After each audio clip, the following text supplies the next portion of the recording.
எல்லாரும் கையை தட்டி நம் கர்த்தரை மகிமைப்படுத்தலாம். கர்த்தர் நாம் மகிமைப்படுவதாக. ஆண்டவராக இயேசு கிறிஸ்துவின் இனிய நாமத்தினாலே இந்த முதல் ஆராதனைக்கு வந்திருக்கிற உங்களை அன்போடு கூட நாங்கள் வாழ்த்துக்கிறோம். மேலே இருக்கிறவங்க, கீழ்த்தளத்தில் இருக்கிறவங்க, பால்கனியில் இருக்கிறவங்க எல்லாரும் நாங்கள் இயேசு நாமத்தினால் அன்போடு வாழ்த்துக்கிறோம். இன்றைக்கும் கர்த்தருடைய வார்த்தையை நாம் கேட்க போகிறோம். தேவன் தாமே இன்றைக்கு நம்மோடு கூட பேச போகிறார். எத்தனை பேர் விசுவாசத்தோடு கூட நம்பிக்கையோடு கடந்து வந்திருக்கிறீங்க? அல்லேலூயா. சகல பிரஸ்தாபத்தை பார்க்கிலும் கர்த்தர் தம்முடைய வார்த்தையை அவர் மகிமைப்படுத்தி இருக்கிறார். கர்த்தருடைய ஆலயத்துக்கு வருவதே ஒரு மிகுந்த ஒரு சந்தோஷம், ஆராதிப்பது ஒரு மிகுந்த சந்தோஷம், கர்த்தருக்காய் கொடுப்பது மிகுந்த சந்தோஷம். அதை பார்க்கிலும் கர்த்தருடைய வார்த்தை கேட்பது, ஆமாம், சந்தோஷத்திலும் சந்தோஷம். பக்கத்தில் உள்ள கையை பிடிச்சி நல்ல மகிழ்ச்சியாக இருங்கன்னு சொல்லுங்க. கர்த்தருக்குள் எப்பொழுதும் சந்தோஷமாக இருப்பது தான் நமக்கு கிடைத்த ஒரு பலன். இந்த நாள் விசாரப்பட வேண்டாம், கர்த்தருக்குள்ள மகிழ்ச்சியாக இருப்பது தான் பலன். அதுதான் இன்றைக்கு ஒரு கர்த்தர் ஒரு பெரிய ஒரு புதிய பலனை கர்த்தர் கொடுப்பதற்காக தான் இந்த ஆலயத்தை இன்றைக்கு ஆண்டவர் உங்களை கொண்டு வந்திருக்கிறார். உங்களுடைய சோர்வுகள் எல்லாம் மாறப்போகிறது. உங்களுடைய வாழ்க்கையிலே கர்த்தர் ஒரு புது பலனை கொடுக்க போகிறார். அல்லேலூயா. கர்த்தர் நான் மகிமைப்படுவதாக இந்த வாய்ப்பு கொடுத்த ஆண்டவருக்கு நான் நன்றி செலுத்துகிறேன். ஆமேன். எல்லாமே கர்த்தருடைய செயல். இன்றைக்கு நாம் கர்த்தருடைய வார்த்தையை நாம் கேட்க போகிறோம். ஒரு வசனத்தை வாசிக்கலாம். தொடர்ச்சியாக நோவாவை குறித்து நாம் தியானம் செய்து கொண்டிருக்கிறோம். ஆதியாகமம் புத்தகம் 6ஆம் அதிகாரம் 8ஆம் வசனத்தை நாம் வாசிக்கலாம். நோவாவுக்கோ கர்த்தருடைய கண்களில் கிருபை கிடைத்தது. கர்த்தருடைய கண்களிலே கிருபை கிடைத்தது. நோவாவுக்கோ கர்த்தருடைய கண்களிலே கிருபை கிடைத்தது. இந்த ஆண்டவருடைய கண்களிலே கிருபை கிடைப்பது அது ஒரு பெரிய பாக்கியம். ஆனால் எத்தனையோ மக்கள் வாழ்ந்தாலும் நோவாவுக்கு மட்டுமே கிருபை கிடைத்ததாம். அல்லேலூயா. நிறைய செய்தியை பாஸ் நமக்கு சொல்லி கொடுத்திருக்கிறாரு. நோவா தன் காலத்திலே வாழ்ந்தவர்களுக்குள்ளே அவர் உத்தமனும் நீதிமானாக இருந்தார். நோவா கர்த்தருடைய வார்த்தை கீழ்ப்படிந்தார். நோவா தேவனுடைய சித்தத்தை நிறைவேற்றினார். நோவா தேவனுக்கு பிரியமாக இருந்தார். இப்படி அநேக செய்திகளை நாம் இந்த கடந்த 3 வாரமாக நம்ம கேட்டு இருக்கிறோம். இன்றைக்கு ஒரு செய்தி ஆண்டவர் எனக்கு கொடுத்தார். நாம் வாசிக்கலாம். 2 பேதுரு 2ஆம் அதிகாரம் 5வது வசனத்தை நாம் வாசிக்கலாம். 2 பேதுரு 2ஆம் அதிகாரம் 5வது வசனம். பூர்வ உலகத்தையும் தப்ப விடாமல் நீதியை பிரசங்கித்தவனாகிய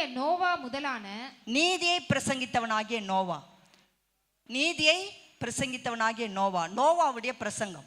நோவா என்ன பிரசங்கம் பண்ணார்? அதுதான் என்னுடைய செய்தியுடைய தலைப்பு இல்லையா? ஆண்டவர் பாருங்க, இந்த பிரசங்கம் என்று சொன்னாலே தேவன் சொல்றதை மனிதரிடத்து சொல்றது தான் பிரசங்கம்.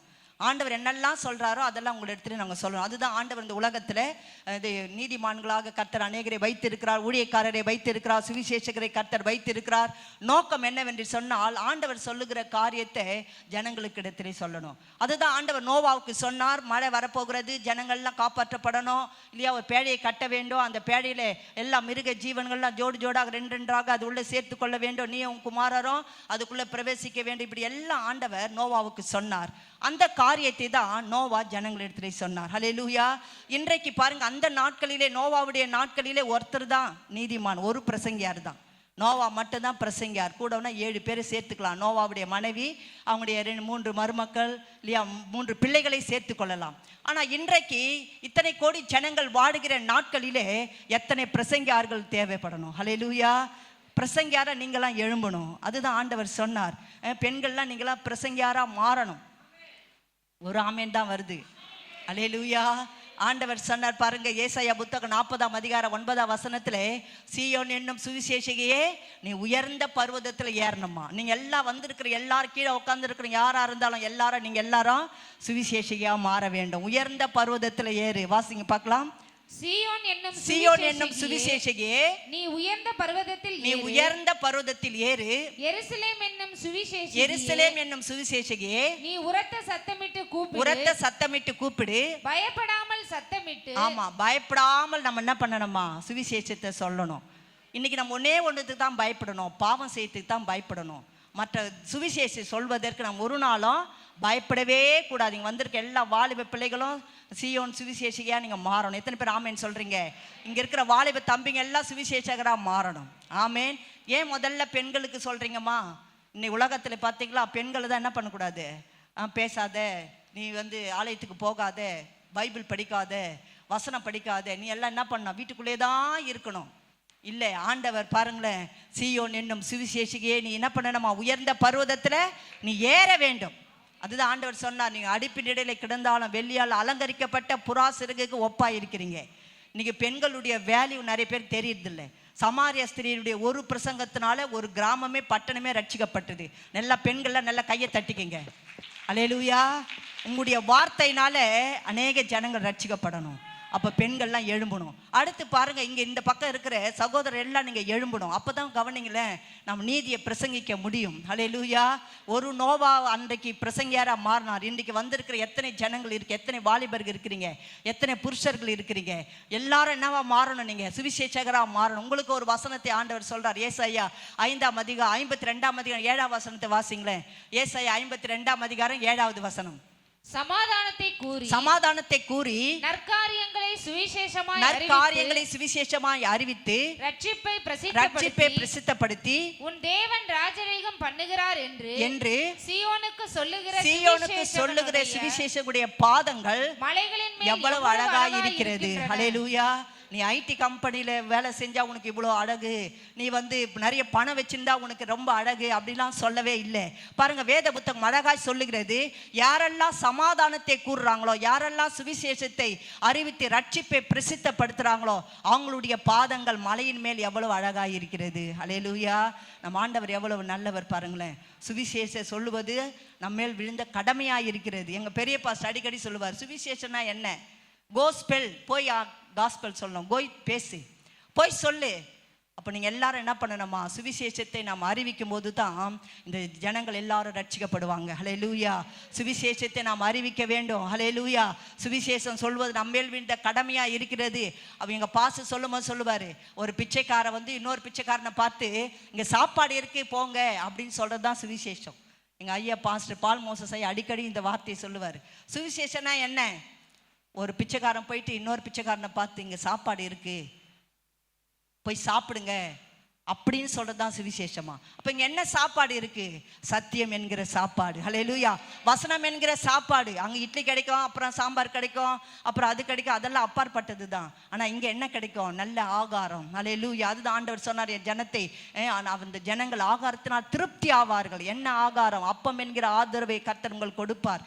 என்ன ஆகாரம் என்று சொன்னால் இந்த வசனம் என்கிற ஆகாரம். இன்னைக்கு நிறைய ஜனங்களுக்கு இந்த வசனம் கிடைக்கல. நீங்கள நானும் பாக்கியவான்கள், பாக்கியவதி. நல்லா கையை தட்டுங்களேன். அல்லேலூயா. இவ்வளோ நேரம்லாம் மற்ற நாட்டில் இவ்வளோ நேரம்லாம் ஆராதிக்க முடியாது, இவ்வளோ நேரம்லாம் உட்காந்து தேவனுடைய வார்த்தை கேட்க முடியாது. டைமுக்கு தான் வசனம், டைமுக்கு தான் சொல்லணும், அவ்வளோதான். அதோட என்ன பண்ணணும்? முடிக்கணும். ஆனால் கர்த்தர் நமக்கு கொடுத்துருக்க நல்ல திறந்த வாசலுக்காக நல்ல கையை தட்டி நம்ம எல்லாரும் கர்த்தரை மகிமைப்படுத்தணும். ஹல்லேலூயா. இன்றைக்கு நான் எவ்வளோ நேரம் வேணாலும் பிரசங்கம் பண்ணலாம். கர்த்தர் அப்படி கிருபை கொடுத்துருக்கிறார். ஹல்லேலூயா.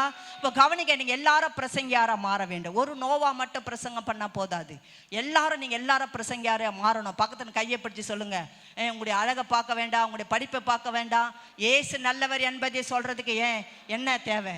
கிருபை இருந்தால் போதும். நோவாவுக்கு கர்த்தருடைய கண்களில் கிருபை கிடைக்க காரணம் என்ன தெரியுங்களா? நோவா ஒரு பெரிய பிரசங்கியார். நீங்க எல்லாம் பிரசங்கியாரா மாறினீங்கன்னா உங்களுக்கு கர்த்தருடைய கண்களில் கிருபை கிடைக்கும் கிடைக்கும் கிடைக்கும் என்று நிச்சயமாகவே நான் உங்களுக்கு சொல்லுகிறேன். ஹல்லேலூயா.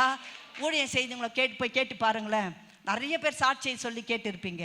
நான் ஊழியத்துக்கு வரும்போது ஒன்றுமே இல்லை, எங்களுடைய வாழ்க்கையில் அப்படிதான், ஒன்றுமே இல்லை, ஒரே ஒரு ஓட்ட சைக்கிள் தான், ஒன்றுமே இல்லாத நிலைமையிலே கர்த்தருடைய கிருபை எங்களை இப்படி ஆசீர்வதித்து இருக்கிறது. ஹல்லேலூயா. அப்போ கர்த்தருடைய கிருபை நம் வாழ்க்கையில உண்டாக வேண்டும் என்று சொன்னால் எல்லாரும் நீங்க நீதியை பிரசங்கிக்க வேண்டும். ஹல்லேலூயா. படிச்சுங்க, படிக்காதுங்க, வேலைக்கு போறவங்க இல்லையா, வீட்டில் இருக்கிறவங்க எல்லாரும் என்ன பண்ணணுமா? நீங்க எல்லாரும் பிரசங்கியாரா மாற வேண்டும். அதுதான் ரோமர் எழுதின புஸ்தகம் 10ஆம் அதிகாரம் 14ஆம் வசனத்தை வாசிங்களேன். ரோமர் எழுதின புஸ்தகம் 10ஆம் அதிகாரம் 14வது வசனம் வாசிங்கம்மா. அவரை விசுவாசியாதவன் எப்படி அவரை தொழுது கொள்ளுவார்கள்? அவரை குறித்து கேள்விப்படாதவர்கள் எப்படி விசுவாசிப்பார்கள்? பிரசங்கிக்கிறவன் இல்லாவிட்டால் எப்படி ஜனங்கள் கேள்விப்படுவார்கள்? அல்லேலூயா. பிரசங்கியா நீங்க இல்லைன்னா எப்படி ஜனங்க கர்த்தருடைய வசனத்தை கேட்பாங்க? அல்லேலூயா. கர்த்தருடைய வசனத்தை கேட்பதற்கு ஆண்டவர் ஒரு மனிதனை தேடுகிறார். ஹல்லேலூயா. இங்க வந்திருக்கிற எல்லாரும் கர்த்தருடைய வசனத்தை நீங்க என்ன பண்ணணுமா? பிரசங்கிக்க வேண்டும். ஹல்லேலூயா. இப்போ பிரசங்கியார் இல்லைன்னா எப்படி அன்னைக்கு நோவாவுடைய வார்த்தைகளுக்கு ஜனங்க கேட்பாங்க? ஆண்டவர் பிரசங்கம் செய்வதற்கு ஒரு நபரை ஆண்டவர் தேடுகிறார். ஹல்லேலூயா.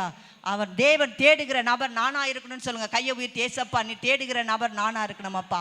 அன்றைக்கு எப்படி நோவாவை நீங்க தெரிந்து கொண்டீங்களோ அதே போல நோவாவை குறித்து ஒரு திட்டத்தை வைத்து எப்படி நோவாவை இந்த உலகத்திலே கொண்டு வந்து ஆண்டவர் தேவனுடைய சித்தத்தை நிறைவேற்றினாரோ அதே போல அவருடைய சித்தத்தை இந்த பூமியிலே நிறைவேற்றுவதற்கு நீங்களும் நானும் நோவாக்களாக எழும்ப வேண்டும். ஹல்லேலூயா. எத்தனை பேர் ஆசைப்படுறீங்க? இன்னைக்கு நீங்க எல்லாம் போகும்போது ஒரு பிரசங்கியாரா போறீங்க. அல்லேலூயா. ஆமென். எல்லாரும் ஒரு பிரசங்கியார். அல்லேலூயா. ஆமா, நீங்க எல்லாம் ஒரு பிரசங்கியார் தான்.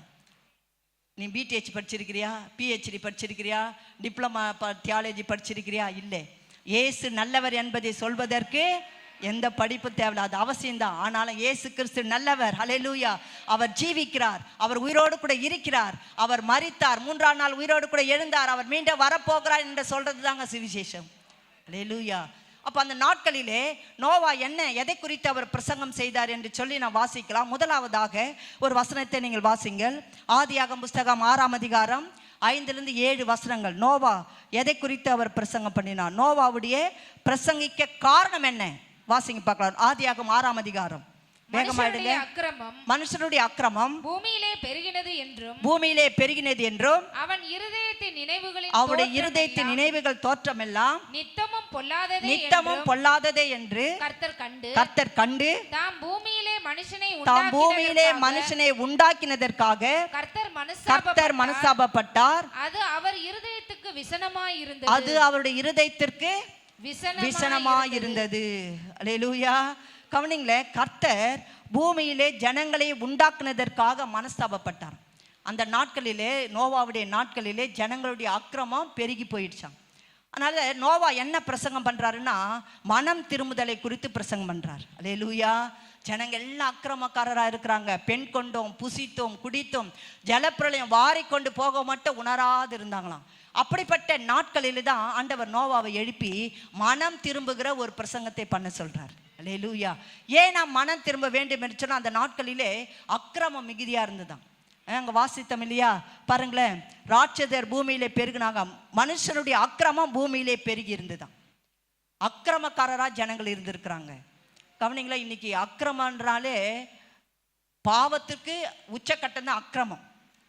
இன்னைக்கு தேசத்தில் கூட பாருங்களேன், அக்கிரமம் நிறைந்த ஒரு தேசமா இருக்கு, அன்பில்லாத ஒரு தேசமா இருக்கு, பாவம் நிறைந்த ஒரு தேசமாக இருக்கு. அப்படிப்பட்ட தேசத்துல தான் நோவாவை எழுப்பி மனம் திரும்புதல் என்ற ஒரு பிரசங்கத்தை பண்ண சொல்றார். அக்கிரமம் நிறைந்திருந்தாங்களாம். அடுத்து வாசிக்கும் போது ஜனங்கள் அக்கிரமக்காரராக இருந்தாங்க. அவங்களுடைய இருதயத்தின் நினைவு தோற்றமெல்லாம் எப்பொழுதும் பொல்லாதது தான். ஒரு நல்ல யோசனை கிடையாது. இருதயத்தின் நினைவுகள் எல்லாமே நித்தமும் பொல்லாதது தான். ஒரு நாள் அவங்க நல்லதை செய்ய வேண்டும் என்று சொல்லி ஒரு நாள் அவங்க என்ன பண்ணலையா, அவங்க யோசிக்கவே இல்லை. நித்தம் பொல்லாததை அவர்கள் யோசித்து கொண்டிருந்தாங்க. நினைவுகள் எல்லாம் நித்தமும் பொல்லாதது. இதை பார்த்து ஆண்டவர் மனஸ்தாபப்பட்டார். அது அவருடைய இருதயத்திற்கு விசனமாயிருந்தது. பாருங்களேன், எவ்வளோ பொல்லாத சடங்க. அந்த நாட்களிலே தான் நோவா என்ன பண்ணாராம், உத்தமனும் நீதிமானா இருந்தார். ஹல்லேலூயா. இந்த உலகத்திலே கூட கவனிங்களா, பறவை பறக்கிறதை யாராலும் தடுக்க முடியாது. ஆனால் அந்த பறவை நம்ம மேலே கூடு கட்டாமல் நம்மளால் பாதுகாத்து கொள்ள முடியும். நிறைய பேர் சொல்லுவாங்க, அந்த நாட்கள் வேற, இந்த நாட்கள்லாம் வேற. அப்படிலாம் ஒன்றும் கிடையாது. எல்லா நாட்களுக்கும் ஒரே ஆண்டவர் தான். எத்தனை பேர் விசுவாசிக்கிறீங்க? அந்த நாட்களுக்கும் இயேசுநாதர் தான், அந்த நாட்களுக்கும் இந்த வேத புத்தகம் தான், இந்த நாட்களுக்கும் அதே வேத புத்தகம் தான். எத்தனை பேர் ஆமேன்னு சொல்றீங்க? நாட்களை பார்த்து நம் ஆண்டவர் மாற்றுகிற தேவன் அல்ல. ஹல்லேலூயா.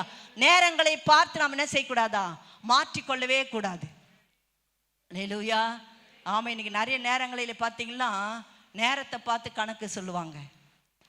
நேரத்தை பார்த்து நம் ஆண்டவர் கணக்கு வைக்கிற தேவன் அல்ல. ஹல்லேலூயா. ஆமேன். கவனிங்களேன், நம் ஆண்டவர் எல்லா நாட்களுக்கும் எல்லா நேரத்திற்கும் அவர் மாறாத தேவனாக இருக்கிறார். காலங்கள் மாறுற மாதிரி நாம மாறக்கூடாது இல்லையா? எல்லாம் மாறும், ஆனா ஆண்டவர் ஒரு நாள மாறாதவர். நீங்களும் நானும் மாறக்கூடாது. ஹல்லேலூயா.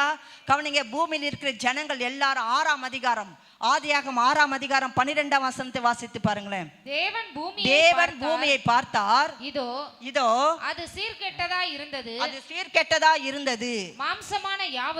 மாம்சமான யாவரும் பூமியின் மேல் தங்கள் வழியை கெடுத்து கொண்டிருந்தாங்களாம்.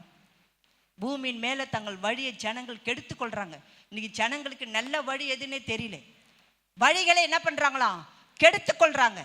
அதுதான் ஆண்டவர் சொன்னார், வழிகளில் நின்று பூர்வ பாதைகள் எவை என்று கேட்டு விசாரித்து நல்ல வழி எங்கே என்று பார்த்து அதில் நடக்கணும். எல்லா வழிக்கும் நம்ம என்ன பண்ண முடியாது, நடக்கக்கூடாது. கேட்டுக்கு போகிற வழி எப்படி இருக்குமா, விசாலமாக தான் இருக்கும், அங்கே கண்ட்ரோல் இருக்காது.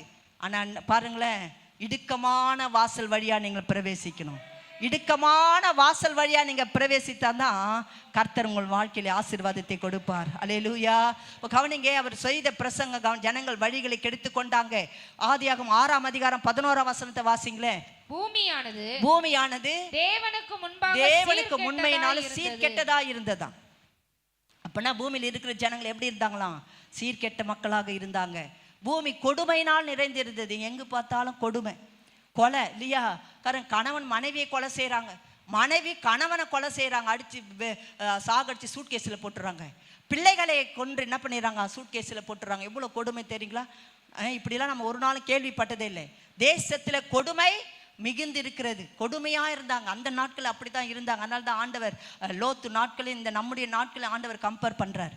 அப்போ லோத்து நாட்கள் எப்படிலாம் இருந்தாங்களோ, நோவாவின் நாட்கள் எப்படிலாம் ஜனங்கள் இருந்தாங்க, அதே போல தான் இந்த தேசமும் இந்த நாடும் இப்படி சீர்கெட்டதாக இருக்கிறது. ஹல்லேலூயா. கவனிங்களா, 120 வருஷம் நோவா பிரசங்கம் பண்ணாருன்னு சொல்றாங்க. 120 வருஷம் அவர் பிரசங்கம் பண்றார் ஜனங்கள் கிட்ட. மழை வரப்போகிறது. மழைன்னா சாதாரண மழை இல்லை, ஜலப்பிரளயம். ஜலப்பிரளயம்னா பார்த்தீங்கன்னா எல்லா மதகுகள் ஊற்றுக்கள்லாம் திறக்கப்படும். ஒரு நாளும் ஒருத்தரும் காப்பாற்ற முடியாது. எல்லாம் வரன்னு சொல்லிட்டு அவர் என்ன பண்றாரு, சொல்றாரு வெள்ளம் வரப்போகிறது. ஜனங்களுக்கு பிரசங்கம் பண்றாரு. ஆனா ஜனங்களுக்குள்ள என்ன இல்லையா, கீழ்ப்படுதல் இல்லை. அதுதான் பைபிள்ல போட்டிருக்கு, அவர்களுடைய இருதயம் உணர்வில்லாது இருந்ததாம். உணர்வில்லாத ஒரு இருதயமா இருந்தது. கவனிங்களா, பிரசங்கத்தை நாம் கேட்கும் போது என்ன பண்ணணுமா, உணர்வடையணும். எத்தனை பேர் ஆமேன்னு சொல்றீங்க? அல்லேலூயா. ஆமா, உணர்வுள்ள இருதயத்தை தாங்கப்பா. ஆண்டவர் எனக்கு உணர்வுள்ள இருதயத்தை தாங்க ஆண்டவரே. தாவீது பாவம் செய்த பிறகு நாத்தான் தீர்க்கதரிசி மூலமாக ஆண்டவர் அந்த பாவத்தை உணர்த்துறாரு. உடனே அவர் என்ன பண்றாரா, நான் தான் அந்த மனிதன். அல்லேலூயா. தன் பாவங்களை ஒரு நாள் நீங்க மறைக்க கூடாது. இன்னைக்கு கவனிங்களேன், பிழை, அப்புறமா பார்த்தீங்களா குற்றம், அதுக்கப்புறம் தான் துணிகரமான பாவம். ஆமீன் சொல்லுங்க. அல்லேலூயா. கீழே இருக்கிறவங்க நல்லா கையை தட்டுங்க. கவனிங்களேன், ஒரு நாளும் பிழையா இருக்கும் போதே உணரணும். சின்ன தப்பா உடனே என்ன பண்ணிடணும், உணர்ந்து போகணும். சின்ன தவறு வரும்போதே உணர்ந்து கொள்ளணும். அதுக்கப்புறம் குற்றம் மாறிடும். அதுக்கப்புறம் என்னவா மாறும், துணிகரமான பாவம். அதுதான் தாவீது ஜெபம் பண்றாரு, துணிகரமான பாவத்துக்கு உமது அடியாரை விலக்கி காத்து கொள்ளும். அல்லேலூயா. ஆமீன் சொல்றீங்களா? ஆமாங்க, பிழையா இருக்கும்போது கர்த்தர் உணர்த்தும். அதுதான் பரிசுத்த ஆவி நம்ம கொடுக்கப்பட்டு இருக்கிறது. அதனால தான் வாலிப பிள்ளைங்க அபிஷேகத்தை பெற்றுக்கொள்ளணும். ஆவியானவர் தான் பாவத்தை குறித்தும் நீதியை குறித்தும் நியாய தீர்ப்புகளை குறித்தும் கண்டித்து உணர்த்துவார். ஆமே, நல்ல சத்தமா கையை உயர்த்தி பரிசுத்த ஆவியானவருக்காக நல்ல கையை தட்டுங்களேன். இன்றைக்கு அந்த ஆவியானவர் நமக்குள்ள கொடுக்கப்பட்டுடைய நோக்கம் என்ன தெரியுங்களா, நாம் எல்லாம் பிழையா இருக்கும் போதே உணர்ந்து கொள்ளணும். அதுதான் பைபிளில் போட்டிருக்கு, பாவங்களை ஒரு நாளும் மறைக்கக்கூடாது. துணிகரமான பாவங்கள் ஒரு நாளும் செய்யக்கூடாது. எல்லா பாவங்களுக்கும் நாம் விலக்கி மீட்டு கொள்ளணும். டெய்லி செபிக்கணும். அதனால தான் ஆண்டவர் ஏன் கவனிங்களேன், ஏன் ஆண்டவர் நோவாவை தெரிந்து கொண்டாருன்னா, கவனிங்களேன், நோவா அந்த நாட்களிலே பார்த்தீங்கன்னா தேவனோடு அதிக நேரம் செலவு செய்தார். தேவனோடு, நான் சொல்கிறேன் பாருங்களேன், தேவனோடு அதிக நேரம் நீ செலவு செஞ்சினா எந்த பாவமும் உன்னை தொட முடியாது. அதுதான் நம்ம செய்யறதில்லை. நாம் உலகத்துக்கு தான் அதிக மணி நேரம் செலவு செய்கிறோம். ஆனால் தேவனுக்கு கொஞ்சம் நேரம்தான். தேவனுக்கு எவ்வளோ நேரம், கொஞ்சம் நேரம்தான். ஆனால் உலகத்துக்கு எவ்வளோ நேரம், 24 hours ஃபுல்லாக உலகத்துக்கு தான். செல்ஃபோன், நேற்று ஒரு தம்பி யூடியூப்பில் காட்டுறாங்க, செல்ஃபோனை வச்சு கேம் விளையாடிட்டு இருக்கிறான். வீட்டுக்கு பிடுங்குறாங்க அந்த செல்ஃபோனை. பிடுங்கினோடனே அவன் கை என்ன ஆகுது, மறுபடியும் இப்படி இப்படி இப்படி ஆடுது. எவ்வளோ கொடுமை பாருங்களேன். இன்னைக்கு பிள்ளைகள் கையில் என்ன இருக்கு, செல்போன் தான் இருக்கு. எல்லாவற்றையும் அனுபவிக்க நமக்கு அதிகாரம் இருக்கு. ஆனா எல்லாமே நமக்கு தகுதியா இராது. எத்தனை பேர் ஆமேன்னு சொல்றீங்க? 24 hours செல்போன்ல இருக்கக்கூடாது. ஏன் நோவாவை கர்த்தர் தெரிந்து கொண்டார்னா, நோவா தேவனோடு கூட நடந்து கொண்டிருந்தார், கர்த்தருக்கு பிரியமா இருந்தார். அதனால தான் ஆண்டவர் நோவாவை செலக்ட் பண்ணார். கவனிங்களேன், உங்களை கர்த்தர் செலக்ட் பண்ண விரும்புகிறார். ஹல்லேலூயா. அந்த செல்போன் அடிமைத்தனம், அதுல ஒரு நாள் என்ன பண்ணக்கூடாது, நீங்க சிக்கி கொள்ளக்கூடாது. ஒரு நாள் அதுல சிக்கக்கூடாது. அது வலைத்தளம், அது பேர் என்னது, இன்னைக்கு செல்போனில் சிக்கி கொண்டவங்க எவ்வளோ பேரை நாங்கள் பார்க்குறோம். அது பேர் என்னதுமா? நல்லா வாழ்வே பிள்ளைங்க சொல்லுங்க, பேர் என்னது? வலைத்தளம். அது உள்ள போனீங்கன்னா சிக்கல் தான், மாட்டிக்குவேன். கவனிகளை நம்ம என்ன செய்யணும்னா மனம் திரும்ப வேண்டும். ஏசப்பாவுடைய பிரசங்கமே, முதல் பிரசங்கமே மனம் திரும்புங்க, பரலோக ராஜ்யம் சமீபத்திற்கு. யோவான் ஸ்நானனுடைய முதல் பிரசங்கமே ஆமா, அங்க ஆரம்பிச்ச பிரசங்கம், நோவா காலத்துல ஆரம்பிச்ச பிரசங்கம் கடைசி வெளிப்படுத்தும் விசேஷம் வரைக்கும் மனம் திரும்பினா நான் என்ன பண்ணுவேன்? விளக்கு தண்டை எடுத்து போடுவேன். அப்ப என்னன்னா ஆண்டவர் விரும்புகிற முதல் பிரசங்கம். இன்னைக்கு நிறைய பிரசங்கலாம் வந்துச்சு, கிருபை பிரசங்கம். கிருபை தேவைதான், ஆனா பாவம் செஞ்சா கிருபை உதவி செய்யாது. கிருபை எப்போ உதவி செய்யும்? ஆபத்து நேரத்துல உண்மையாய் வாடும்போது, சத்தியத்தை கீழ்ப்படிந்து வாடும்போது தான் கிருபை உதவி செய்யும். எல்லா நேரங்களும் பாவம் செஞ்சா எனக்கு கிருபை உதவி செய்யும்? உதவி செய்யவே முடியாது. கிருபை எப்போ உதவி செய்யும்? உண்மையா இருக்கும்போது தான் கிருபை உதவி செய்யும். நிறைய நேரம் நீ என்ன வேணாலும் பண்ணலாம், கிருபை உன்னை காத்துக்கொள்ளும். முடியாதுப்பா தம்பி, முடியாது. கிருபை உன்னை காத்து கொள்ளாது. நீ உண்மையாய் வாழ்ந்து நேர்மையாய் வாழும் போது தான் கிருபை காத்து கொள்ளும். நீ பாவம் செஞ்சினா உனக்கு கிருபை ஒரு நாள் காத்து கொள்ளாது. எத்தனை பேர் ஆமேன்னு சொல்றீங்க? நோவா பிரசங்கமே எச்சரிப்பு பிரசங்கம் தான், எச்சரிப்பு பிரசங்கம் தான். நோவா எச்சரிப்பு பெற்று பயபக்தி உள்ளவனாய் மாறி போனான் வேதம் சொல்லுகிறது. அப்போ கவனிங்களேன், நோவா ஜனங்களை எச்சரிப்பு பிரசங்கம் செய்கிறாரு. ஜனங்களே மனம் திரும்புங்க. மனம் திரும்புகிற ஒரு பாவி நிமித்தம் தான் பரலோக ராஜ்யத்திலே மிகுந்த சந்தோஷம். ஏமா நான் ஒரு பெரிய பாவம்லாம் எதுவுமே செய்யலமா. அப்பப்போ ஒரு சகோதரர் சொன்னாராம், எப்பொழுதும் பாக்கெட்டில் கையை வச்சுட்டே இருப்பாராம், இந்த இடது கையை. அப்போ சொன்ன ஒருத்தர் கேட்டாங்களா, ஏன்பா நீ எப்பொழுதும் இடது கையை பாக்கெட்டில் வச்சிருக்கிற, வலது கையில் மட்டும் நீ ஆட்டுற எல்லாம் செய்கிறேன்னு. அப்போ அந்த தம்பி சொன்னாராம், நான் ஏன் தெரியும், அப்பப்போ எப்படின்னா கொஞ்சம் நேரம் என்ன பண்ணுவேன், எடுத்து ஒரு சின்ன பீடி பிடிச்சிக்குவேன் இடது கையில். எப்பயாவது எனக்கு நேரம் கிடச்சிச்சுன்னா என்ன பண்ணுவேன், நான் அப்படியே இந்த கையை எடுத்து கொஞ்சோண்டு என்ன பீர் குடிச்சுப்பேன் அப்படின்னு அவன் சொன்னானா. நம்மளாம் அப்படிலாம் கிடையாது. அந்த சகோதரர் அப்படி சொல்லியிருக்காரு. ஏன்பா இந்த கையை, ஒருத்தர் சொன்னார், ஏன்பா இந்த கை ஞானஸ்தானம் கொடுத்தாங்களாம். ஞானஸ்தானம் கொடுக்கும்போது இந்த கையை மட்டும் என்ன பண்ணது, ஞானஸ்தானம் கொடுக்காதீங்க. எங்க ஆசீர்வாதம் பாஸ்டர், அவர் பிரசங்க தலைப்பே வித்தியாசமா இருக்கும். நேரே நோக்கிப்பார், அங்கே பார்க்காதே. அவர் பிரசங்க தலைப்பே இப்படிதான் இருக்கும். அப்ப பாருங்க, கையை மட்டும் என்ன பண்ணாத, நீ ஞானஸ்தானத்தை கொடுக்காத. ஏன்னா இந்த கையால ஒருத்தனை அடிக்கணும், எவ்வளோ பாவம் பாருங்களேன். ஞானஸ்தானத்திலே, ஞானஸ்தானம் என்றாலே பாவத்திற்கு மரித்து நீதிக்கு பிழைக்கணும். அதுதான் நோவா சொன்னார். இந்த ஜலப்பிள்ளை எதுக்கு அடையாளமா இருந்தான்? பாவத்துக்கு மரித்து நீதிக்கு நம்ம பிழைக்கணும். அதற்கு ஒப்பனையா இருக்கிற ஞானஸ்தானமானது மாம்ச அழுக்கை நீக்குதலா இராமல் தேவனை பற்றும் நல் மனசாட்சியின் உடன்படிக்கையா இருக்கிறது. எத்தனை பேர் ஞானஸ்தானம் எடுத்திருக்கீங்க? அது நோவா காலத்தில் தேவன் செய்த உடன்படிக்கை. அதை நீங்கள் எல்லாம் செய்யணும். ஞானஸ்தானம் எடுக்காத ஞானஸ்தானம் எடுத்துக்கொள்ளணும். இப்போ கவனிங்களேன், நிறைய பேர் சொல்லுவாங்க நனைஞ்ச பாவி நனையாத பாவி. அப்படின்னா என்ன? ஞானஸ்தானம் எடுத்தவங்களா நனைஞ்ச பாவியா? ஞானஸ்தானம் எடுக்காதவங்களா நினையாத பாவி அப்படிலாம் இருக்கா? அதெல்லாம் ஒண்ணுமே இல்லை. என்றைக்கு நாம் ஞானஸ்தானத்தோடு தேவனோடு உடன்படிக்கை செய்தோமோ அன்றைக்கே நம்முடைய மாம்சமும் நம்முடைய ஆசை இச்சைகளும் என்ன பண்ணிடமோ அடக்கம் பண்ணிடணும். தண்ணீர்ல அடக்கம் பண்ணிடணும். அல்லேலூயா, ஆமென். அப்போ மனம் திரும்ப வேண்டுமா? மனம் திரும்பணும், மனம் திரும்பணும்னு சொல்லி அவர் பிரசங்கம் பண்றார். 120 வருஷம் பிரசங்கம் பண்றாரு. ஏன் தெரியுங்களா? ஜனங்க பாவம் செய்யறாங்களா? ஒரு வசனத்தை ஆண்டவருக்கு ஞாபகப்படுத்தினார். வாசிக்கலாம். எபிரேயர் 5ஆம் அதிகாரம் 13ஆம் வசனத்தை வாசிங்களேன். எபிரேயர் 5ஆம் அதிகாரம் 13வது வசனம். பாலுண்கிறவன் குழந்தையாய் இருக்கிறபடினாலே நீதியின் வசனத்தில் பழக்கமில்லாதவனாய் இருக்கிறான். ஆமா, நிறைய வசனங்கள் நம்ம பேச முடியாது. நீதியின் வழக்கத்துக்கு ஏன் இன்னைக்கு ஜனங்க அக்கிரமம் ஏன் அப்படி நிறைஞ்சு இருக்கிறாங்க? ஏன் பாவம் செய்யறாங்கன்னா நீதியின் வசனத்து மேல அவங்களுக்கு பழக்கம் இல்லையா? எது மேல? வசனத்தின் மேல பழக்கம் இல்லை. ஐயோ இந்த வசனம் இப்படி சொல்லுதேன்னு சொல்லி அவங்களுக்குள்ள என்ன இல்லை? பழக்கம் இல்லை. பைபிள் படிச்சாதான் நமக்கு பழக்கம் வரும், பழக்கம் வரும். கவனிங்களா, எந்த அளவுக்கு நீங்க வேத வசனத்தை நீங்க படிக்கிறீங்க அதுதான் கால்களுக்கு தீபம், பாதைக்கு வெளிச்சம். இந்த நீதியாக வசனத்தின் மேல நீங்க எப்படி இருக்கணுமா? பழக்கப்படணும். சர்ச்சுக்கு வரீங்களா, அது வசனத்தை அதை பழக்கப்படுத்தணும். ஐயோ இந்த வசனம் எப்படி சொல்லுது, ஐயோ இந்த வசனம் இப்படி எச்சரிக்குது, அப்ப நம்ம என்ன செய்யக்கூடாது, இப்படி துணிகரமான பாவம் செய்யக்கூடாது அப்படின்னு நீங்க எப்ப நீங்க உணர்வு முடியும்னா இந்த வசனத்தின் மேல நீங்க பழகணும். எத்தனை பேர் வசனத்தை டெய்லி படிக்கிறீங்க? வசனத்தின் மேல பழகணும். வாலிபன் தன் வழி எதனால சுத்தம் செய்வான்? வேத வசனத்தின் படி தன்னை காத்து கொள்கிறதுனால் தானே. ஹல்லேலூயா. இப்போ இந்த வசனத்தின் மேல நீங்க என்ன பண்ணணுமா? பழகணும்.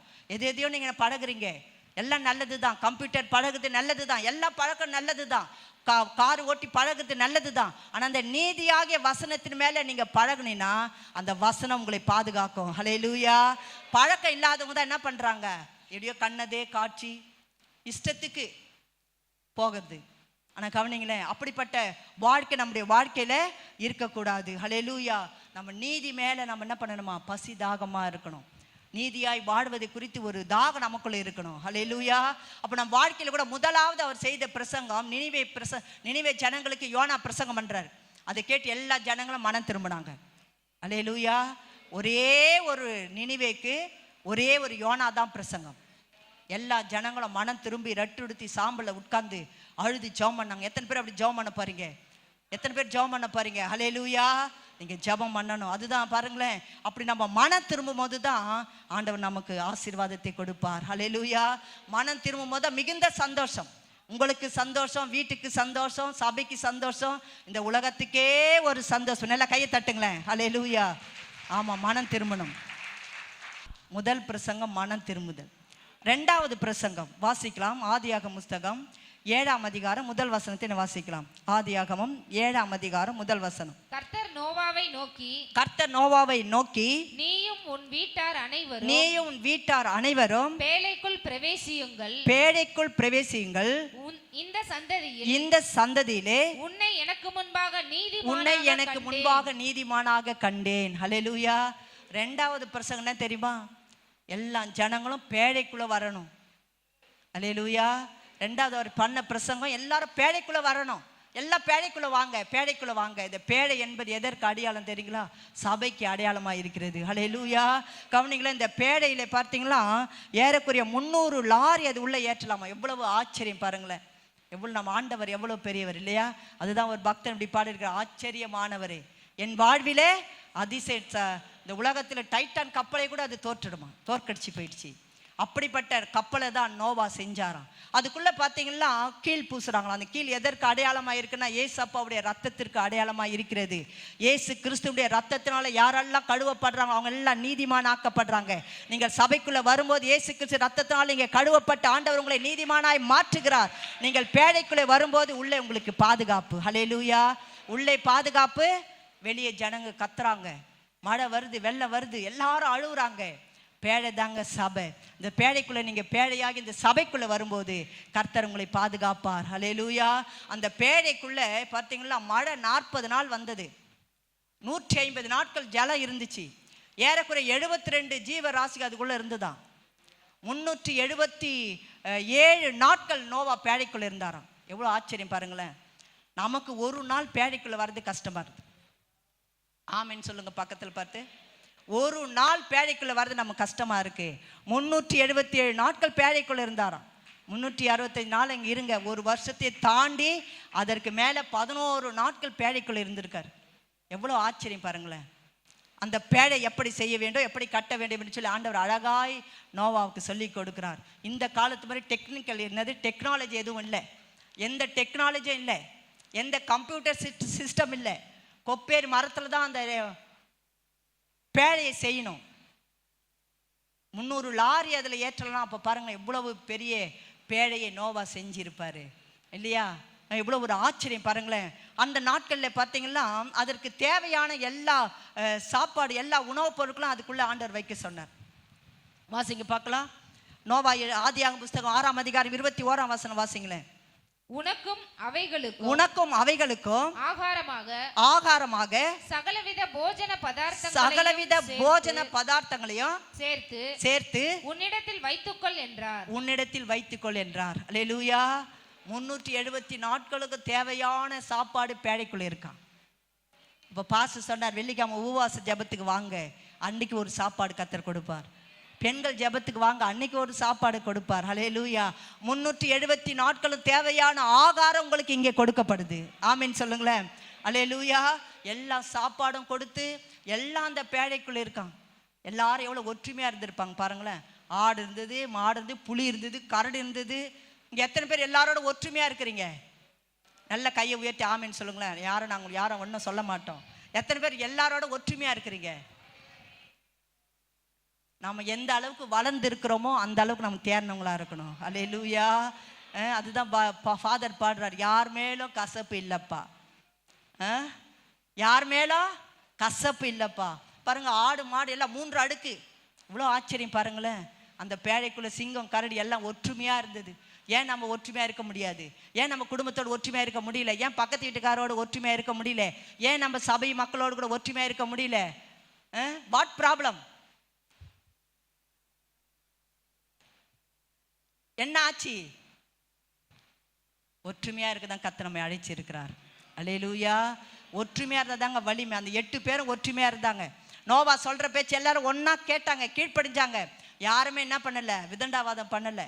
யாருமே என்ன பண்ணலை? நான் வரமாட்டேன்னு சொல்லலை. 8 பேர் அழகாக நோவா சொல்கிற பேச்சு கேட்டாங்க, அழகாய் பேழைக்குள்ளே பிரவேசித்தாங்க. அல்லேலூயா. இந்த பேழைக்குள்ளே வரும்போது தான் உங்களுக்கு ஆண்டவர் ஆசீர்வாதத்தை கர்த்தர் வைத்திருக்கிறார். அநேக ஆசீர்வாதங்கள் உண்டு. கவனிங்களேன், இந்த நோவாவை பார்த்து எல்லாரும் கேலி பண்ணியிருப்பாங்க, கிண்டல் பண்ணியிருப்பாங்க. மழையே இல்லை, தரையில் கப்பல் செய்கிறாரு. எங்கே? கடற்கரை ஓரத்தில் கப்பல் செஞ்சால் கூட பரவாயில்ல, தரையில் கப்பல் செய்கிறாரு. ஆனால் ஆண்டவர் சொன்னார், நோவா செஞ்சாரு, கர்த்தர் நோவாவை காப்பாற்றினார். அல்லேலூயா. ஆண்டவர் சொல்றதை நீங்க செய்யணும். பக்கத்தில் பார்த்து சொல்லுங்களேன், கர்த்தர் சொல்றதை நீங்க செய்யணும். அல்லேலூயா. ஆண்டவர் உங்களுக்கு என்ன சொல்றாரோ அதன்படி நீங்க செய்யணும். பைபிள்ல போட்டு நோவா கர்த்தர் சொன்னபடி எல்லாம் செய்து முடித்தார். எத்தனை பேர் செய்ய ஆயத்தமா இருக்கிறீங்க? நோவா கர்த்தர் சொன்னபடி எல்லாம் செய்து முடித்தாரா? நீங்களும் கர்த்தர் என்னெல்லாம் சொல்றாரோ அதெல்லாம் நீங்க செய்து முடிக்கணும். ஆமே. அல்லேலூயா.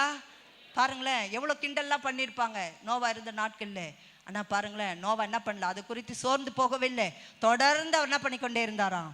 பிரசங்கம் பண்ணிக்கொண்டே இருந்தார். பாருங்க. அல்லேலூயா. அப்போ இந்த பேழை என்பது சபைக்குள்ளே நீங்கள் வரும்போது தான் கர்த்தர் நோவாவை ஆசீர்வதிக்கிறார். ஆதியாகமம் புத்தகம் 9ஆம் அதிகாரம் முதல் வசனத்தை வாசிங்களேன். ஆதியாகமம் 9ஆம் அதிகாரம் முதல் வசனம். எல்லாம் கவனமாக கவனிங்களேன். பின்பு தேவன் நோவாவையும் அவன் குமாரரையும் ஆசீர்வதித்து, நீங்கள் பலுகி பெருகி பூமியை நிரப்புங்கள். வாசிமா. உங்களை பற்றிய பயமும் அச்சமும் பூமியில் உள்ள சகல மிருகங்களுக்கும் ஆகாயத்தில் உள்ள சகல பறவைகளுக்கும் உண்டாயிருக்கும். பூமியிலே நடமாடுகிற யாவும் சமுத்திரத்தின் மச்சங்கள் யாவும் உங்களுக்கு கையளிக்கப்பட்டன. நடமாடுகிற ஜீவ ஜந்துகள் யாவும் உங்களுக்கு ஆகாரமாய் இருப்பதாக. பசும் பூண்டுகளை உங்களுக்கு தந்தது போல அவைகள் எல்லாவற்றையும் உங்களுக்கு தந்தேன். 7ஆம் வசனம். நீங்கள் பலுகி பெருகி பூமியிலே திரளாய் வர்த்தித்து விருத்தியாகுங்கள் என்றார். ஹல்லேலூயா. நோவா பாருங்க, அந்த பேழைக்குள்ள இருந்ததுனால கர்த்தர் பெரிய ஒரு ஆசீர்வாதத்தை கொடுக்குறார். நீங்கள் பழுகணும், பெருகணும், எல்லாவற்றையும் நானும் கையில் கொடுத்தேன், எல்லாவற்றையும் நீங்கள் ஆண்டு கொள்ளுங்க, நீங்கள் ஆசீர்வாதமாக இருங்க என்று சொல்லி ஆண்டவர் ஆசீர்வதித்தார். ஹல்லேலூயா. நம்ம ஆண்டவர் ஆசீர்வதிக்கிற தேவன். யாரெல்லாம் அந்த பேழைக்குள்ள வரீங்களோ உங்களெல்லாம் கர்த்தர் நிச்சயமாக ஆசீர்வதிப்பார். ஹல்லேலூயா. பைபிளில் போட்டிருக்கு பாருங்களேன், நீதிமான்கள் பசியினால ஒரு நாள வருந்த விட மாட்டாராம். நீதிமொழிகள் 10ஆம் அதிகாரம் 3ஆம் வசனத்துல இந்த பேழைக்குள்ள வந்த எவ்வளவு ஆசீர்வாதம் தெரியுங்களா? நோவாக்கு கொடுத்த எல்லா ஆசீர்வாதங்களும் நமக்கு தான். பேழைக்குள்ள வந்திருக்க இன்றைக்கு உங்களுக்கு அந்த ஆசீர்வாதம். நீதிமொழிகள் 10ஆம் அதிகாரம் 3ஆம் வசனத்துல, ஒரு நாள் அவர் பசியினால ஒரு நாள வருந்த விட மாட்டார். ஹல்லேலூயா. இன்னைக்கு வந்திருக்கீங்களா?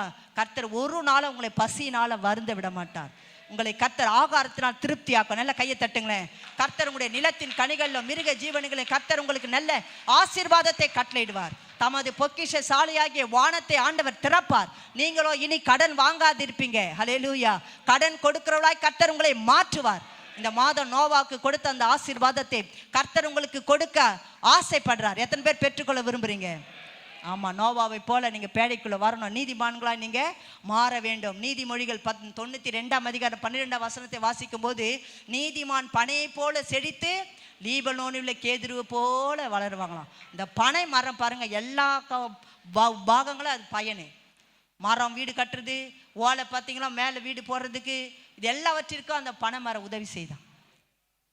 அதே மாதிரி தான் ஆண்டவர் உங்களை பனையை போல செழிக்க கர்த்தர் உதவி செய்வார். உங்கள் வீட்டுக்குள்ளே வறுமை இருக்காது, தரித்திரம் இருக்காது. உங்கள் வீட்டுக்குள்ளே இருக்க எல்லா சாபங்களையும் கர்த்தர் மாற்றுவார். நீங்கள் என்ன பண்ணணும்? ஒவ்வொரு நாளும் ஒவ்வொரு வாரமும் இந்த பேழைக்குள்ளே வரணும். சரியான நேரத்துக்கு வந்து சரியான நேரத்துக்கு போகணும். ஹல்லேலூயா. ஆமாம், நான் ஏற்கனவே சொன்னேன் இல்லையா, 377 நாட்கள் உள்ளவே இருந்தார், வெளியே போகவே கூடாது. என்றைக்கு திருச்சபைக்கு உள்ள வந்தவங்க முடிகிற வரைக்கும் வெளியே என்றைக்கு போகாம இருக்கிறீங்களோ அன்றைக்கு தாங்க இந்த சபையில் எழுப்புதலை கர்த்தர் கொடுப்பார். நல்லா கை தட்டுங்களா. நடுவில் எத்தனை பேர் எழுந்து போகலான்னு நினைக்கிறீங்க? ஒரு சகோதரி என்கிட்ட வந்து கேட்டாங்க, அம்மா நான் வந்து வேலைக்கு போகணும், ஞாயிற்றுக்கிழமை எனக்கு வேலை வச்சிருக்கிறாங்க, போகலாமா? அம்மா வசனத்தின்படி நீ போகக்கூடாது, ஏசாயா 58 படி நீ போகக்கூடாது, உன் காலை நீ விளக்கணும், பரிசுத்த நாளை மனமகிழ்ச்சி நாளாக என்ன நான் வேலைக்கு போகக்கூடாது. உடனே கீழ்ப்படிஞ்சு வேலைக்கு போகலை. இன்றைக்கி கவனிக்க நல்ல ஒரு கடை வச்சு நல்ல சந்தோஷமாக இருக்கிறாங்க. அன்றைக்கி நீங்கள் சொன்னீங்கம்மா வேலைக்கு போகணும், நான் இன்றைக்கி ஆண்டவர் என் கையின் பிரியாசத்தை ஆண்டு ஆசீர்வதிச்சிருக்கார் சொன்னார். அல்லேலூயா. எத்தனை பேர் அப்படி வைராக்கியமாக வாழ முடியும்? ஆமேனே அமைதியாக இருக்குது. நான் ஏற்கனவே சொன்னேன் இது எச்சரிப்பின் செய்தின்னு சொல்லி. அதனால தான் என்னுடைய புக்கில் நான் எழுதியிருக்கிறேன், ஓய்வு நாளை குறித்து நீங்கள் கனப்படுத்தணும். அல்லேலூயா. கடந்த நாட்களில் VBS நடந்தது.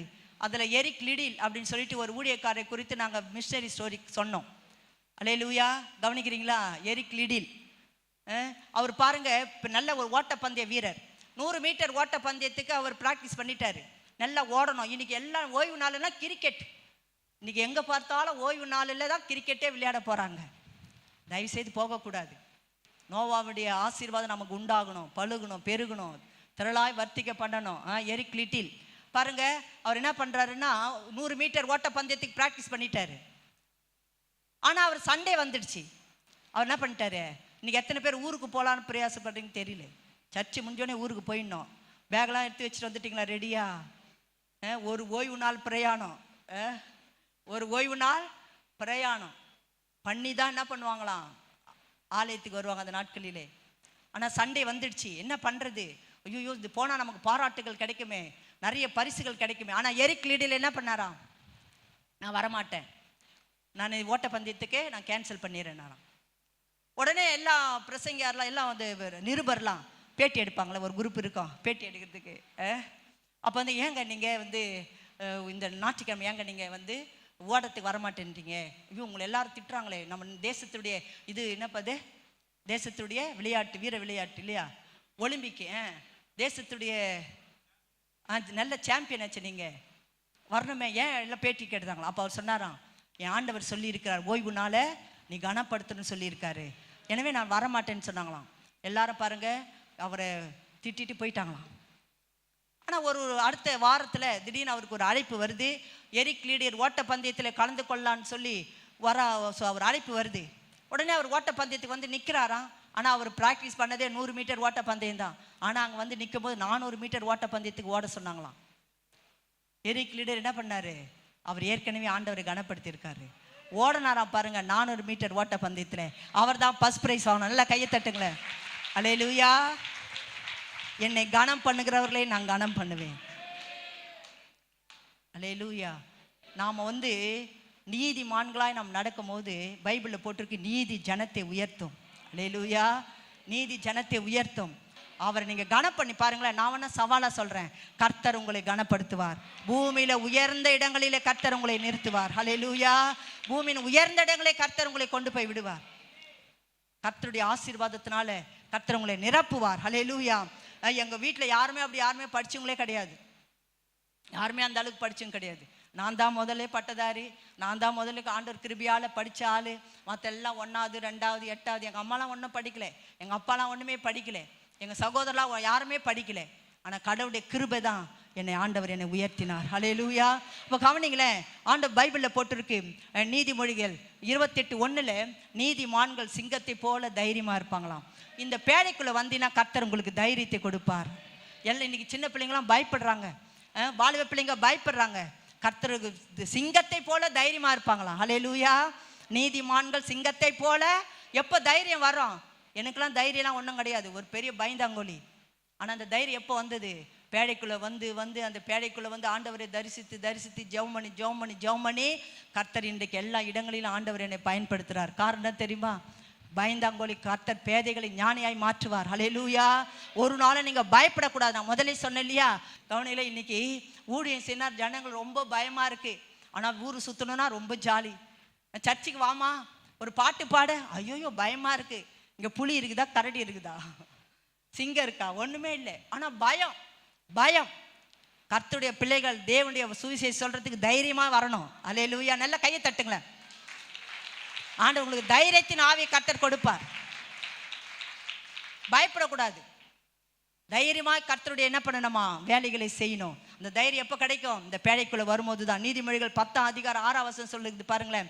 நீதிமானுடைய சிரசின் மேலே நித்திய ஆசீர்வாதம் தங்கும். எத்தனை பேருக்கு நித்திய ஆசீர்வாதம் வேண்டும்? நீதிமானுடைய சிரசின் மேலே ஆசீர்வாதம் தங்கும். அப்படியே கையை தலை மேலே வைங்களேன். ஏசப்பா என்னை நீதிமானாய் மாற்றுங்க, என் மேலே இந்த நித்திய ஆசீர்வாதம் தங்கணும், இந்த ஆசீர்வாதம் என் பிள்ளைகளுக்கு உண்டாகணும். அப்பா ஜெபம் பண்ணுங்க. ஆண்டவரே என் சிரசின் மேலே ஒரு ஆசீர்வாதத்தை வைங்கப்பா, என் மேலே ஒரு ஆசீர்வாதம் தங்கட்டும் ஆண்டவரே. நீ நிறைய வீட்டில் ஆசீர்வாதம் தங்க மாட்டுது ஆண்டவரே, எங்கள் வீட்டில் ஆசீர்வாதம் தங்க வேண்டும் அப்பா. கொடுமை எங்கள் வீட்டை விட்டு விரட்டுங்க ஆண்டவரே. அல்லேலூயா. இப்படி பாருங்க, நம்ம என்ன பண்ணணுமா, இப்படிதான் கர்த்தர் நம்மை ஆசீர்வதிக்கிறார். நீதிமான்களுடைய வீட்டில் ரெட்சிப்பின் கம்பீர சத்தம் தொனிக்கும். அல்லேலூயா. இங்கேயும் ரெட்சிப்பின் கம்பீர சத்தம், உங்க வீட்லயா ரெட்சிப்பின் கம்பீர சத்தம் தொனிக்கணும். இன்னைக்கு ஒரு முடிவு பண்ணுங்க, உங்க வீட்டில் என்ன சத்தம் தொனிக்குது? சண்டை சத்தமா, அடிதடியா, சினிமா சத்தமா, சீரியல் சத்தமா, என்ன சத்தம்? ரெட்சிப்பின் கம்பீர சத்தம் தொனிக்கணும். நானும் ஒரு சகோதரி ஊழியத்துக்கு வாமான்னு சொல்லி எனக்கே வயசாயினே இருக்குது, ஆனால் வந்த பாடம் இல்லை. இங்கே வந்தால் என்ன தெரியுங்களா, இப்படி போகாதே, கரெக்டான டைமுக்கு வரணும், அப்புறம் என்ன பண்ணணும், ஜெபம் பண்ணணும், ஊழியம் செய்யணும், சுவிசேஷம் சொல்லணும். அதனால் என்ன பயம்? வேலைக்கு போகிறீங்களே, உங்களுக்கு எஜமான் வேலை வாங்காது இருக்கிறாங்களா? யாருக்காவது வேலை செய்கிறீங்க யாராவது இருக்கீங்களா? சும்மா உங்களுக்கு யாராவது சம்பளம் கொடுக்குறாங்களா?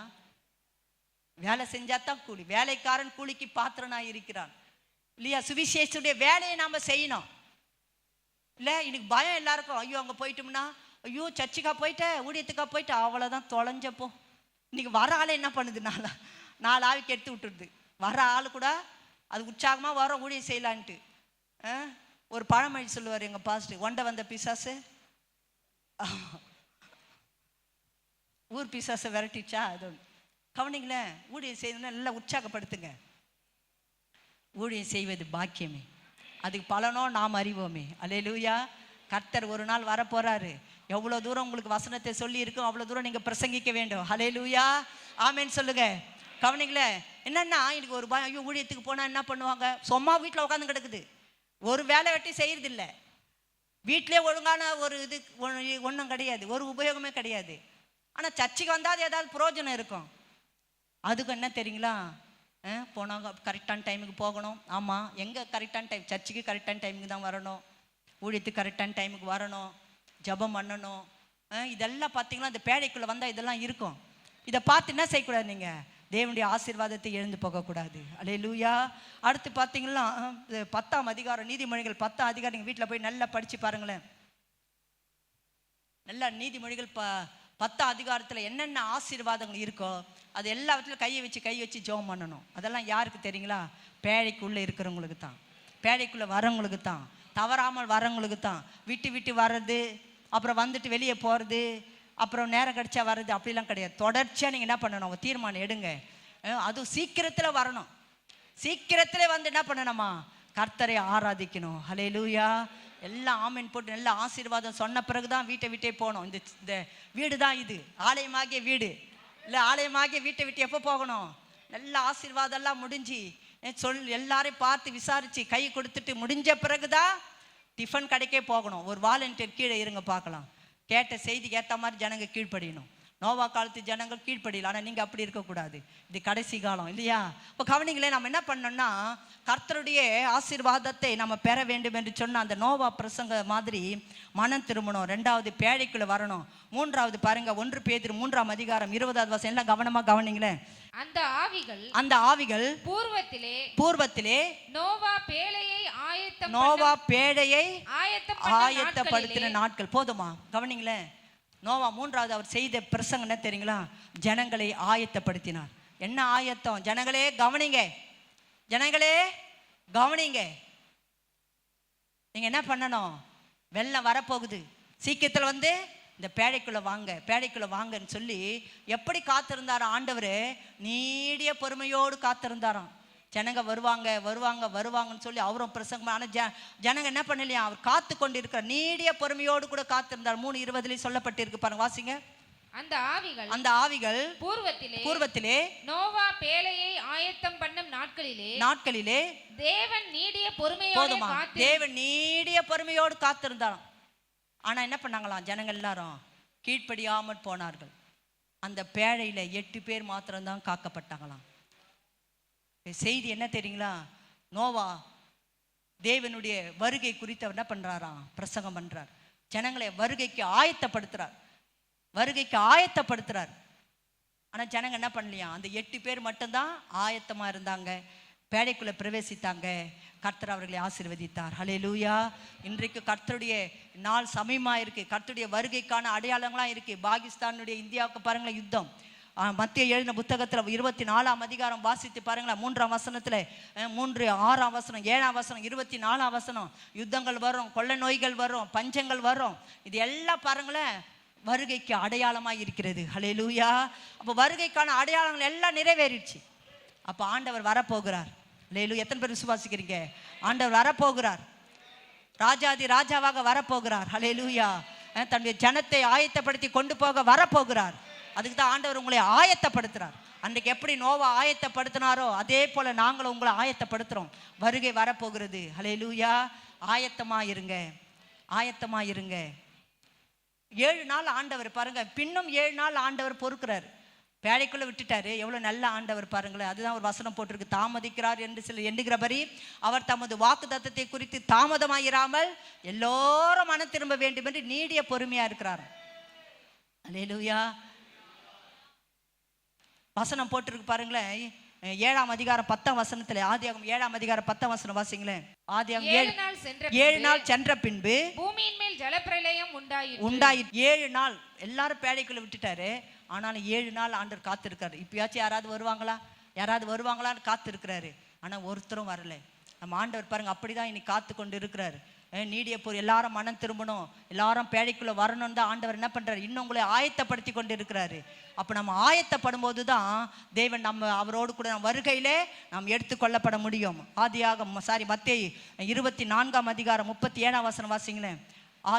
மத்தேயு 24:37 நோவாவின் காலத்திலே எப்படி நடந்ததோ அப்படியே மனுஷகுமாரன் நாட்களிலும் நடக்கும். எப்படியெனில் ஜலப்பிரளயத்துக்கு முன்னான காலத்திலே நோவா பேழைக்குள் பிரவேசிக்கும் நாள் வரைக்கும் ஜனங்கள் புசித்தும் குடித்தும் பெண் கொடுத்தும் ஜலப்பிரளயம் வந்து அனைவரையும் வாரிக்கொண்டு போகும் மட்டும் உணரார் இருந்தார்கள். அப்படியே மனுஷகுமாரன் வரும் காலத்திலும் நடக்கும். ஹல்லேலூயா. ஏன் நோவாவுடைய பிரசங்கம் இந்த கால பிரசங்கத்தோடு கூட ஒத்து இருக்குன்னா, நோவா நாட்கள் எப்படி ஜனங்க இருந்தாங்களோ அதே மாதிரி இந்த நாட்கள் இருக்கும். அப்படியே மனுஷகுமாரன் வரும் நாட்களிலோ நடக்கும். ஹல்லேலூயா. இன்னொரு வசனத்தை போட்டிருக்கு. இது எல்லாம் லூக்கா 17:26-30 இது எல்லாமே வருகைக்கு ஆயத்தமா. ஹல்லேலூயா. வருகைக்கான ஆயத்தங்கள் எல்லாம் நடைபெற்று கொண்டிருக்கு. இன்னும் நாம் என்ன செய்யக்கூடாதான்? தாமதம் பண்ணக்கூடாது. ஹல்லேலூயா.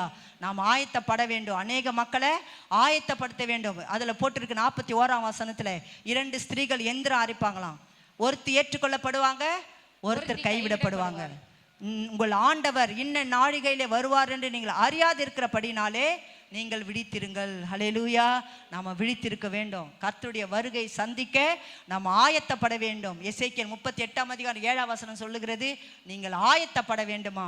நம்மோடு கூட சேர்ந்த ஒரு கூட்டத்தையோ நாம் ஆயத்தப்படுத்த வேண்டும். ஆமேன். கடைசியா பார்த்தீங்கன்னா இந்த ராஜ்யத்துடைய சுவிசேஷம் உலகமெங்கும் பிரசங்கிக்கப்படணும்.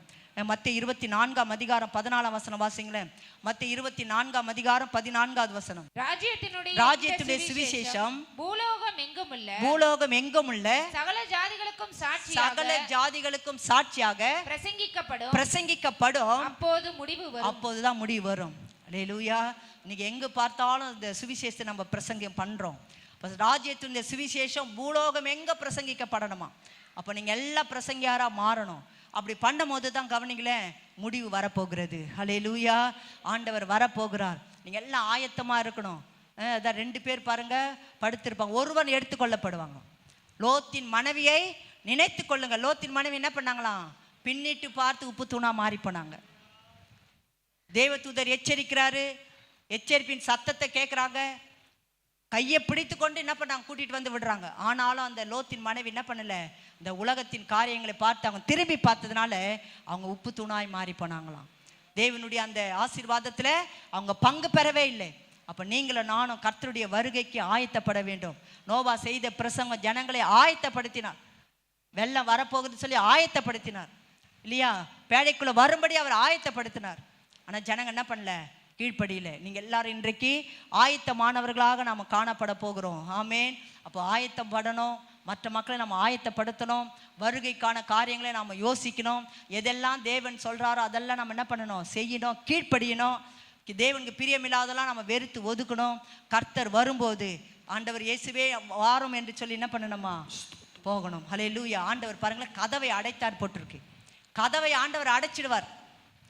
நான் நினச்சேன், ஏசப்பா நான் எனக்கு இறக்கம் இல்லாம மாதிரி கதவை மூடின பிறகு என்ன பண்ணலாம்? திறந்து யாராவது கூப்பிடலான்னு நான் நினச்சிருப்பேன். நான் இந்த யோசனை பண்ணேன். ஆண்டவரே கதவை அடைச்சிட்டார். ஏன் தெரியுமா? நோவா எங்கன்னா இறக்கப்பட்டு கதவை திறந்துட போறாரு. ஜனங்க அழுகிற சத்தம், ஜனங்க மழை தண்ணி வெள்ளம் வேகமாக வருது, ஆடு மாடு எல்லாம் அழிந்து போகுது, எல்லாம் ஒரு மனிதரும் இல்லை, எல்லாம் நிக்கிரகம் பண்ணிட்டார் ஆண்டவர். அந்த நேரத்தில் என்ன பண்ணியிருக்கலாம்? நோவா கதவை திறந்து கொஞ்சம் இறக்க சுபாவம் இருந்துச்சுன்னா வந்துருங்க வந்துருங்க ஜனங்களே வந்துருங்கன்னு கூப்பிட்டு இருப்பாரு. நோவா கதவை திறக்கக்கூடாது என்பதற்காக தான் ஆண்டவரே கதவை அடைச்சாராம். ஆண்டவரே கதவை அடைச்சிட்டாரு. நோவா அந்த பேழையின் கதவை ஆண்டவரே அடைச்சார். ஆண்டவரே தான் திறந்தார். நோவா ஜன்னலை திறந்து பார்க்குறாராம், ஜலம் வற்றி போயிருக்கு. ஆண்டவர் கதவை திறந்தார். ஹல்லேலூயா. வேதத்தில் நம்ம மத்திய 25 படிக்கிறோம். 10 கன்னிகைகள் இருந்தாங்க. 5 பேர் பாருங்க ஆயத்தமாக இருந்தாங்க. 5 பேரே ஆயத்தமாக இல்லை. 5 பேர் நல்ல தீவெட்டி இருந்தது, எண்ணெய் இருந்தது, மணவாளன் வருகிறான் சத்தம் கேட்ட உடனே ஆயத்தமாக இருந்தாங்க, உள்ள பிரவேசித்தாங்க. ஆயத்தமாக இல்லாதவங்க நல்லா தூங்கி எழுந்து, நீங்கள் லீவில் எல்லாம் தூங்கி எழுந்துக்கிற மாதிரி இன்னைக்கு ஆண்டவர் வந்துட்டா, இந்த மாதம் ஆண்டவர் வந்துடுவார்னு நினைக்கிறேன். எல்லாம் எழுந்து தயவுசெய்து அங்கே இங்கே வேடிக்கை பார்க்காதீங்க. இன்றைக்கு ஆண்டவர் உங்களுக்கு சொல்லுகிற இந்த ஆயத்தமான செய்தி கடைசி செய்தியாக கூட இருக்கலாம். அல்லேலூயா. இன்றைக்கு இந்த செய்தி கேட்க கர்த்தர் வாய்ப்பு கொடுத்துருந்தால் நல்லா கையை உயர்த்துங்களேன். அப்படியே கண்ணை மூடி ஒரு நிமிஷம் எல்லாம் கையை உயர்த்துங்க. அப்படியே கையை உயர்த்துங்க. கீழே இருக்கிறவங்க மேலே எல்லாம் கையை உயர்த்துங்க. கர்த்தருடைய கண்களிலே எப்படி நோவாவுக்கு கிருபை கிடைத்ததோ அதே போல உங்களுக்கும் கிருபை கிடைக்க வேண்டும் என்று சொன்னார். நோவாவை போல நீதியை நீங்கள் பிரசங்கிக்க வேண்டும்.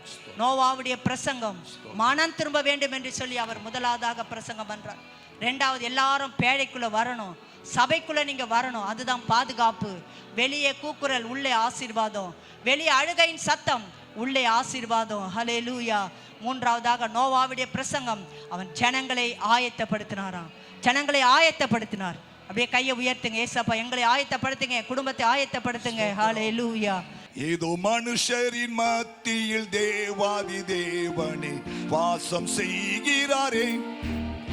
ஏதோ மனுஷரின் மத்தியில் தேவாதி தேவனே வாசம் செய்கிறாரே. தேவன் தாவரிக்கும் ஸ்தலமே தம் ஜனத்தாரின் மத்தியிலா. தேவன் தாவரிக்கும் ஸ்தலமே தம் ஜனத்தாரின் மத்தியிலா. தேவன் தாம் அவர்கள் தேவனாயிருந்து கண்ணீர் யாவையும் துடைக்கிறாரே. தேவன் தாம் அவர்கள் தேவனாயிருந்து கண்ணீர் யாவையும் துடைக்கிறாரே. ஏதோ மனுஷரின் மத்தியில் தேவாதி தேவனே வாசம் செய்கிறாரே.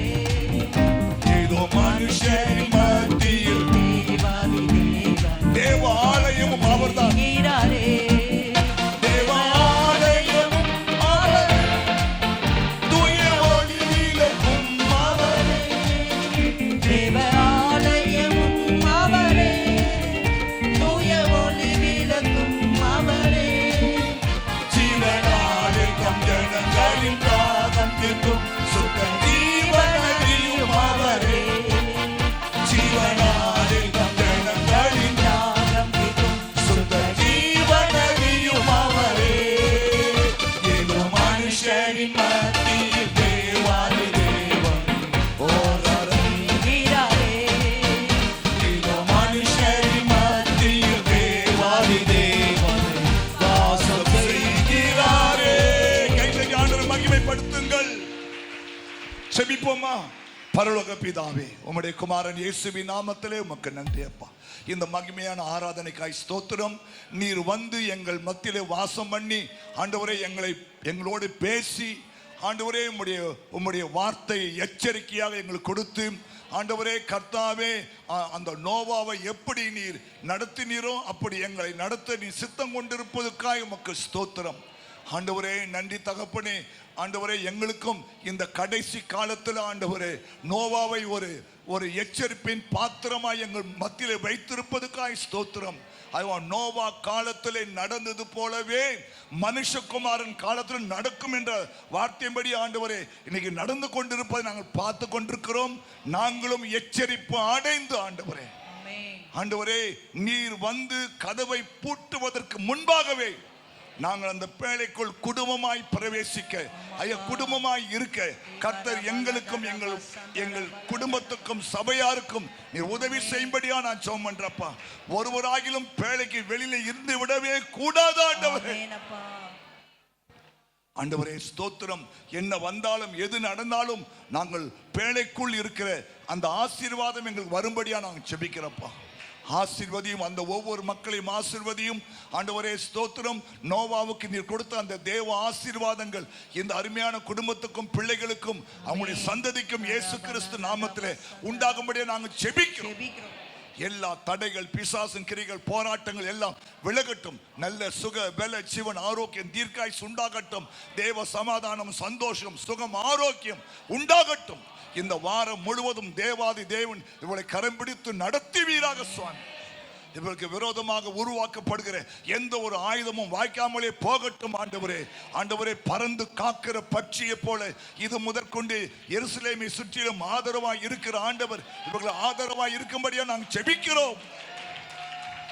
உங்க ரத்தத்துக்குள்ளாய் மறைத்துக் கொள்ளும் பரிசுத்த ஆவியானவர்களை வழிநடத்துவீராக சுவாமி.